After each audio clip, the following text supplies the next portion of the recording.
Hello viewers, welcome to our channel. నేను మీ Charan Parimi. Johnny master కేసులో ఇప్పుడు మళ్ళీ కొన్ని ట్విస్టులు అయితే వచ్చాయన్నమాట.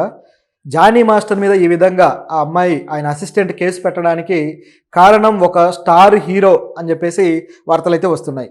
ఆయన ఆధ్వర్యంలో ఆయన సలహాల మేరకే ఆ అమ్మాయి ఈ విధంగా యాక్షన్ తీసుకుంది అని చెప్పేసి ఇంటర్నల్గా కొన్ని విషయాలు అయితే ఉన్నాయన్నమాట. అవి ఏంటి, ఎందుకు ఆ విధంగా యాక్షన్ తీసుకున్నారో, ఆ స్టార్ హీరో జానీ మాస్టర్ మీద ఎందుకు ఈ విధమైన కోపం పెట్టుకున్నాడు అనేవి కూడా ఇప్పుడు మనం చర్చించాల్సిన అంశం అయితే ఉంది. దీంతోపాటు మరోవైపు చూస్తే జానీ మాస్టర్కి ఇండస్ట్రీలో ఇప్పుడిప్పుడే కొద్దిగా సినిమా పెద్దల నుంచి కావచ్చు, కొంతమంది వ్యక్తుల నుంచి మద్దతు పెరుగుతూ వస్తుంది. ఈ ఇష్యూలో జానీ మాస్టర్ మీద ఎప్పుడైతే ఈ ఆరోపణలు వచ్చాయో అప్పటి నుంచి కూడా ఆయన మీద విపరీతమైన నెగిటివిటీ, ట్రోలింగ్ సోషల్ మీడియాలో బాగా జరిగింది. అలాగే సినిమాల నుంచి కూడా కొంతమంది పెద్దలు ఆయన మీద విమర్శిస్తూ అనేక వ్యాఖ్యలు చేశారు. వాటి గురించి ఆల్రెడీ మనం మాట్లాడాం. ఇప్పుడు చూస్తే ఆయనకి సినీ పెద్దల నుంచే మద్దతు పెరుగుతూ వస్తుంది. ఇది కూడా ఆశ్చర్యకరంగా ఉంది. ఆల్రెడీ నిన్న నాగబాబు గారు ఒక కోట్ పెట్టారు, ఒక కొటేషన్ పెడుతూ ఎవరినైనా సరే దోషిగా తేలేంత వరకు మనం దోషిగా చూడకూడదు అని చెప్పేసి పెట్టడం జరిగింది. దాంతోపాటు మరికొంతమంది కూడా పెద్దలు ఇలా రియాక్ట్ అవుతూ వస్తున్నారు. తర్వాత చూసుకుంటే ప్రొడ్యూసర్స్ కౌన్సిల్ మాజీ చైర్మన్, అలాగే ఇప్పుడు అందులో సభ్యుడు సి కళ్యాణ్ గారు, ఆయన కూడా స్పందించి అసలు జానీ మాస్టర్ ఇష్యూలో ఆ అమ్మాయిదే మొత్తం తప్పు అని చెప్పేసి ఆయన బాగా ఫైర్ అవుతున్నాడు. నిజం చెప్పాలంటే, అంటే ఇంత పెద్ద స్థాయి వ్యక్తి, ఇండస్ట్రీలో ప్రతి ఒక్కరితోటి అనుబంధాలు ఉన్న వ్యక్తి, అనేక సినిమాలు ప్రొడ్యూసర్గా తీసిన వ్యక్తి, ఈయన మద్దతు చూస్తుంటే ఇండస్ట్రీ అంతా కూడా ఇప్పుడు ఒక వ్యక్తి అంటే ఆ స్థాయి వ్యక్తి మద్దతు ఇవ్వడం అంటే ఆ వర్గం ఏదైతే ఉందో ప్రొడ్యూసర్స్ కేటగిరీ కావచ్చు, కొంతమంది పెద్దలు కావచ్చు, వీళ్ళందరూ కూడా జానీ మాస్టర్కి ఇంటర్నల్గా మద్దతుగానే ఉన్నారా అనే అనుమానం కూడా వస్తుంది. బహుశా ఉండాలి. ఎందుకంటే నాగబాబు గారు లాంటి వ్యక్తి బహిరంగంగా వచ్చిన తర్వాత ఇక మనకు భయం ఏంటి అని ఒక్కొక్కరు బయటికి రావడం స్టార్ట్ చేశారు. సో ఇందులో సి కళ్యాణ్ గారు ఆయన వెర్షన్ కూడా డిఫరెంట్గా ఉంది. ఈ అమ్మాయి అతని వల్ల ఎదగడం కోసం ఉపయోగించుకుంది, అతన్ని వాడుకొని ఆవిడ ఎదిగింది, తన లైఫ్లో ఈ మాత్రమే ఎదిగిందంటే అది దానికి జానీ మాస్టర్ కారణం కాదా? ఆవిడకు వచ్చిన అవకాశాలన్నీ ఎలా వచ్చాయి? జానీ మాస్టర్ తోటి ఆవిడ ఉండడం వల్ల కాదా? అంటే ఆయన అసిస్టెంట్గా ఉండటం వల్ల అవకాశాలు అందుకోవడం నిజం కాదా అని చెప్పేసి ఆయన మాట్లాడుతూ వచ్చారు.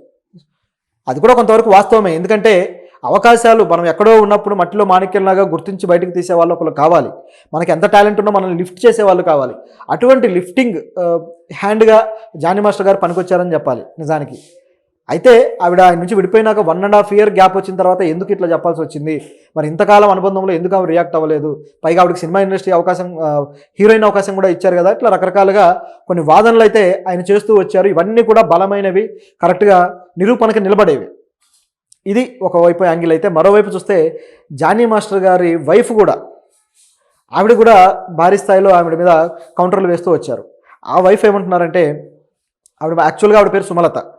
అయితే జానీ మాస్టర్ గారు లవ్ మ్యారేజ్ చేసుకున్నారు. సో ఆవిడ అత్తింటి వారు అయేషా అని పిలుస్తూ ఉంటారు. సో మీరు జిహాద్ అని ఏదైతే అంటున్నారో, లవ్ జిహాద్ అనే ఒక పనికిమాలిన పదాన్ని తీసుకొచ్చారు అని చెప్పి ఆవిడ కూడా దుయ్యబట్టారు.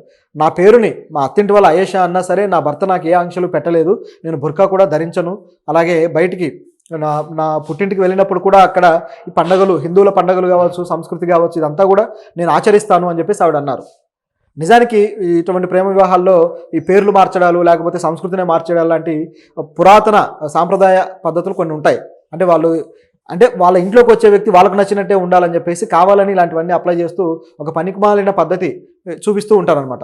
ఇటువంటి పద్ధతులు అనేవి నిజానికి ఇప్పుడు జనరేషన్కి అయితే ఏమాత్రం సూటబుల్ కాదు. ఆవిడ అత్తారింటి వాళ్ళు ఆ విధంగా పిలిచినా సరే మనం అయితే సుమలత అనే అనుకుందాం. ఎందుకంటే ఆవిడకి తల్లిదండ్రులు పెట్టిన పేరు, అదేవిధంగా ఆవిడ నమ్మిన మత విశ్వాసాలను బట్టి అనుసరిస్తున్న పేరు కాబట్టి దానికే మనం విలువ ఇవ్వడం మంచిది, గౌరవించడం మంచిది. సో అవతల వాళ్ళకు నచ్చినట్టు పేర్లు మార్చుకుంటూ పోవడం అనేది మతాలకు సంబంధించి సరైన విషయం కూడా కాదు నిజం చెప్పాలంటే.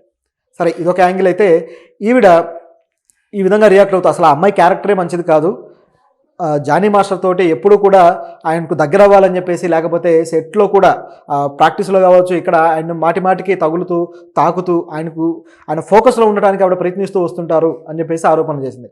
అంటే ఒక భార్య కాబట్టి ఇటువంటి ఆరోపణలు చేయడం అనేది ఆవిడ పాయింట్ ఆఫ్ వ్యూ నుంచి కరెక్ట్ అనిపించవచ్చేమో, కానీ దీనికి ఎవిడెన్సెస్ ఏంటి? ఎందుకంటే ఒక అమ్మాయిని ఈ విధంగా అట్లా మీద పడుతుంది, ఈ విధంగా అనాలి అంటే అది క్యారెక్టర్ అసాసినేషన్ అవుతుంది. సో దీనికి ఎవిడెన్స్ ఉంటే మాట్లాడాలి, లేకపోతే మాట్లాడకూడదు. ఇది ఇక్కడ గమనించాల్సిన విషయం.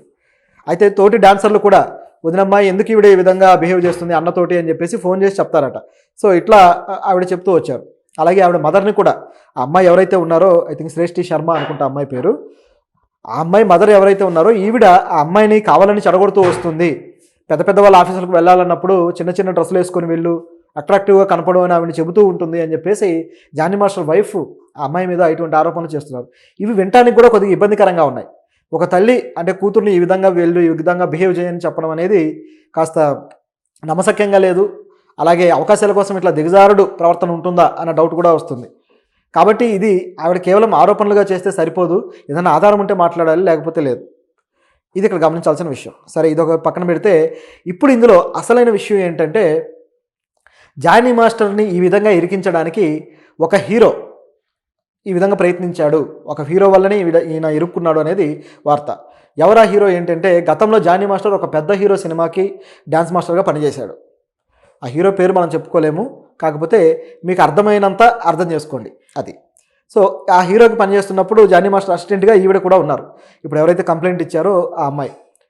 మొత్తానికి కంపోజింగ్ ఇవన్నీ అవుతూ ఉండగా ఆ హీరో ఎందుకనో ఆ అమ్మాయికి నేను పాటను మీకు ఛాన్స్ ఇస్తాను కొరియోగ్రఫీ అని చెప్పేసి జానీ మాస్టర్ నుంచి ఆ సాంగ్ కొరియోగ్రఫీ నుంచి తప్పించి ఆ అమ్మాయి కొరియోగ్రఫీ ఇవ్వడం జరిగింది. అలా ఇవ్వడంతో జానీ మాస్టర్కి ఒక రకంగా ఇన్సల్ట్ అయింది. అప్పటికే ఆయన జాతీయ స్థాయి పేరు తెచ్చుకున్న వ్యక్తి. ఆల్రెడీ కన్నడలో ఒక సినిమాకి జాతీయ అవార్డు కూడా అందుకున్నారు. తమిళ్, మలయాళం, హిందీ సల్మాన్ ఖాన్ కూడా చేశారు. చాలా పేరున్న వ్యక్తి. అటువంటి మాస్టర్కి ఇట్లా అర్ధంతరంగా తప్పించి ఆయన అసిస్టెంట్కి ఇవ్వడం అనేది ఆయనకు బాగా అవమానకరంగా అనిపించి క్వశ్చన్ చేశారు. ఇదేంటి ఇలా చేస్తారు అని చెప్పేసి ఆ హీరోతోటి చిన్నపాటి ఇష్యూ అయితే అయింది. కానీ హీరో కాబట్టి పూర్తిగా ఎదుర్కోలేరు, మళ్ళీ మళ్ళీ అవకాశాలు అందుకోవాలి, ఒకసారి కాకపోతే ఇంకోసారి అన్న ఇస్తారనేది ఉంటుంది. కాబట్టి సరే అని చెప్పేసి కొద్దిగా జానీ మాస్టర్ తగ్గాడు. కానీ ఆయన అసిస్టెంట్ ఆయన పర్మిషన్ లేకుండా ఆ అవకాశాన్ని అందుకోవడం అనేది జానీ మాస్టర్ కొద్దిగా ఇబ్బందికరంగా అనిపించింది. ఎందుకంటే ఆవిడ ఎక్కడో రియాలిటీ షోలో చేస్తున్న వ్యక్తిని తను తీసుకొచ్చి ఆయన టీంలో చేర్చుకొని ఎంతో ప్రయారిటీ ఇచ్చి ఆవిడకి ఆ డ్యాన్స్లో మెలకువలు కావచ్చు, ఇవన్నీ కూడా అంటే కంపోజింగ్ వేరు, డాన్సర్గా డాన్స్ చేయడం వేరు. ఈ రెండింటికి తేడా ఉంటుంది. డాన్సర్గా డాన్స్ చేయడం అంటే ఒకరు చూపించిన స్టెప్స్ అన్ని గుర్తుపెట్టుకొని మనం ఇక్కడ పర్ఫామ్ చేయాలి, సరిపోతుంది అంతే. 1 2 3 4 1 2 3 4 కౌంట్లో చేసేస్తే సరిపోతుంది. ఆ ఫిజికల్గా బాగా ఫ్లెక్సిబుల్గా ఉండటము, ఇలాంటివన్నీ ఎక్స్ప్రెషన్ కావచ్చు, ఇవన్నీ కూడా కేటగిరీ అవుతాయి. కానీ కొరియోగ్రాఫర్ అంటే డిఫరెంట్. కొరియోగ్రఫీ చేయాలి అంటే స్టెప్ని క్రియేట్ చేయడం రావాలి. దాంతోపాటు ఏదైతే ఆ హీరో ఉంటారో వాళ్ళ బలాలు బలహీనతలు అర్థం చేసుకొని క్రియేట్ చేయాల్సిన పరిస్థితి ఉంటుంది. దీంతోపాటు కెమెరా యాంగిల్స్ తెలిసి ఉండాలి, సెట్ ప్రాపర్టీస్ వాటి మీద అవగాహన ఉండాలి. ఏ కలర్కి ఎటువంటివి తీసుకోవాలి, ఎటువంటి సెట్ ప్రాపర్టీ అయితే ఈ మీనింగ్కి కావచ్చు, మూడ్కి కావచ్చు సెట్ అవుతుంది, ఇవన్నీ మన మైండ్లో ఉండాలి. కెమెరా యాంగిల్స్ పెట్టేటప్పుడు మన స్టెప్ హైలైట్ అవ్వాలంటే ఎటువంటి యాంగిల్ తీసుకోవాలి, ఇటువంటివి చాలా లెక్కలు ఉంటాయి. ఇలాంటి దాంట్లో ఇప్పుడు రాజు సుందరం మాస్టర్ మంచి పేరు తెచ్చుకున్నాడు. ఆయన అయితే చాలా మంచి కెమెరా యాంగిల్స్తో పాటను కంపోజ్ చేయిస్తాడన్న పేరుంది. అలాగే తర్వాత ప్రభుదేవ మాస్టర్, ఆయనకైతే ఒక డిఫరెంట్ స్టెప్స్ కంపోజ్ చేస్తాడన్న పేరుంది. అంటే ఒక్కొక్కరికి ఒక్కొక్క దాంట్లో పేరు వస్తుంటుంది. శేఖర్ మాస్టర్కి అయితే మంచి స్పీడ్ స్టెప్స్ బాగా కంపోజ్ చేస్తాడు, ఫ్లోర్ స్టెప్స్ అన్న పేరుంది. ఇట్లా రకరకాలుగా ఉంటాయి. అలాగే జానీ మాస్టర్కి కూడా. అయితే ఈ తరహాలో మరి ఆ అమ్మాయికి అవన్నీ కూడా నేర్పిస్తేనే వస్తాయి, ఊరికే రావు కదా. సొంతంగా జీలు ఉండాలి, అదేవిధంగా ఒక గురువు అనేవాళ్ళు ఉండాలి. సో ఆవిడ ఆ విధంగా నేర్చుకొని గురువుకి చెప్పకుండా అవకాశం అందుకోవడం అనేది ఆయనకు బాగా హర్ట్ చేసి తిరిగి ఆవిడ్ని క్వశ్చన్ చేశాడు, నువ్వు ఎలా చేస్తావు ఇట్లా అని చెప్పేసి. దాంతో వాళ్ళిద్దరి మధ్య గొడవైంది. నా ఎదుగుదలని మీరు ఎట్లా అడ్డుకుంటారు అని చెప్పేసి, నా ఇష్టం, నాకు వచ్చింది చేస్తాను, నాకు ఈ అవకాశం మంచి అవకాశం అని చెప్పేసి ఆవిడ ఎదురు తిరిగి మాట్లాడారు. నిజానికి దాన్ని అడ్డుకునే హక్కు ఆయనకు కూడా లేదు. ఎందుకంటే ఎవరి ఎదుగుదల వాళ్ళది. గురువుగా ఆయన ఆశీర్వదించి పంపాలి, కానీ ఈ విధంగా పని కట్టుకొని ఆపకూడదు. అయితే ఆయన ఆపలేదు. నిజానికి తనకు వచ్చిన ఆపర్చునిటీ పోవడం వల్ల అవమానానికి గురై తిరిగి ఆవిడని ప్రశ్నించాడు.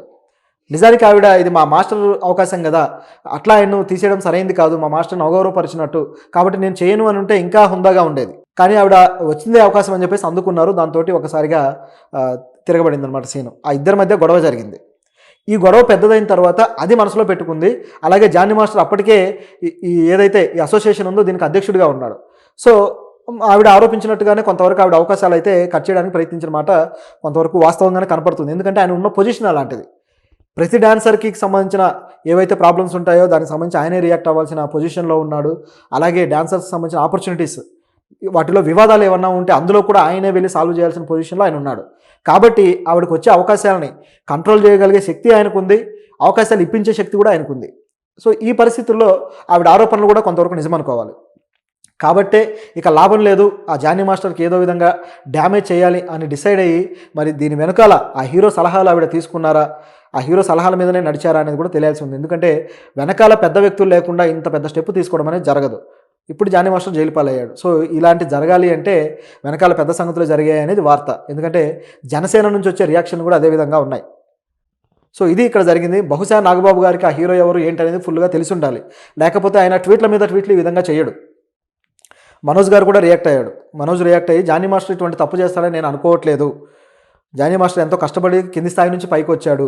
సో ఆయన మీద పడ్డ మచ్చ పోవాలంటే ఆయన దాన్ని నిరూపించుకోవాలి. అదేవిధంగా ఒకవేళ తప్పు చేస్తే పోలీసులకు లొంగిపోవాలని చెప్పడం జరిగింది. సో పూర్తి స్థాయిలో నమ్మడం లేదు. సో ఇది పరిస్థితి. సో వెనకాల ఏం జరిగింది అనేది కొందరు వ్యక్తులకు తెలుసు, కానీ ఎవరు బయటపడి